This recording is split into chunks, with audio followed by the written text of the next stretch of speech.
Okay, so when you think about staying healthy as you get older, what's the first thing that pops into your head? For most of us, it's about, staying active, getting our steps in. Sounds simple enough, right? But what if that common advice, the one we hear all the time, is missing a massive piece of the puzzle for true long-term health? Let's dig in. I mean, you see it everywhere. It's on our smartwatches, our fitness apps. This idea has become the go-to script for healthy aging. Just hit 10,000 steps. And hey, it's easy to track, it feels good, and millions of us, especially folks over 60, have made it a daily ritual. On the surface, it really does seem like the perfect plan. But here's where the plot thickens. Orthopedic surgeons, the experts who deal with the nuts and bolts of our bodies every single day, they're starting to ask a really important question. Is all that walking truly the gold standard for longevity that we think it is? Or could it be letting us down right when we need our bodies to be at their strongest? And this leads us to what some experts are now calling the walking fallacy. And it's a pretty serious warning, especially if you're over 60. The idea is that our well-intentioned daily walks might not be protecting us from one of the biggest threats to our mobility and our independence as we age. So here's the bottom line from these surgeons. Our popular focus on walking does almost nothing to fight the single biggest threat to your mobility. It's a problem that cardio alone just can't solve. So what is this hidden threat that our daily walks are completely missing? Well, this antagonist in our story, it has a name: sarcopenia. It's often called the silent thief because it just kind of creeps up on us, slowly but surely, stealing our strength and our ability to function, a lot of times before we even notice it's happening. So let's be super clear about what we're dealing with here. Sarcopenia is the natural age-related loss of muscle. And this is not about looking good in a mirror. This is all about function.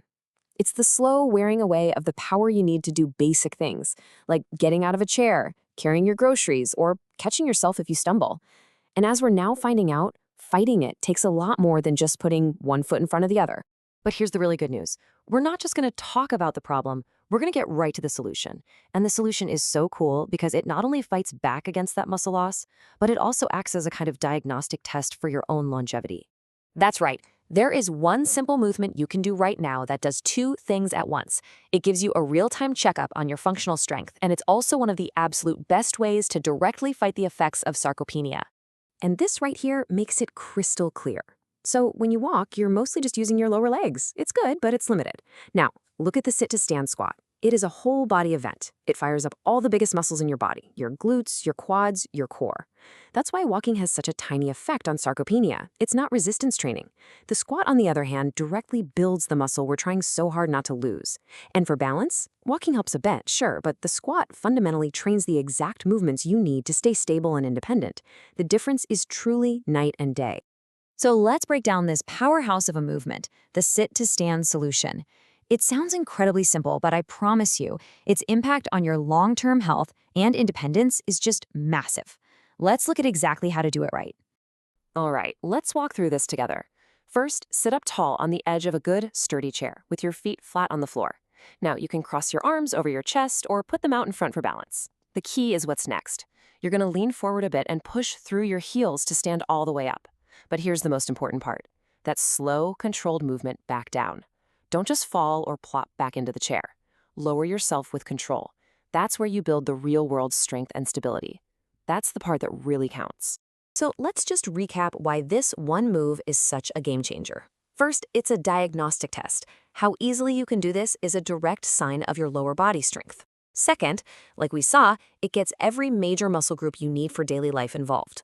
Third, it directly combats sarcopenia by building that crucial muscle. And finally, and this is the big one, it builds the exact strength you need to stay independent for years and years to come.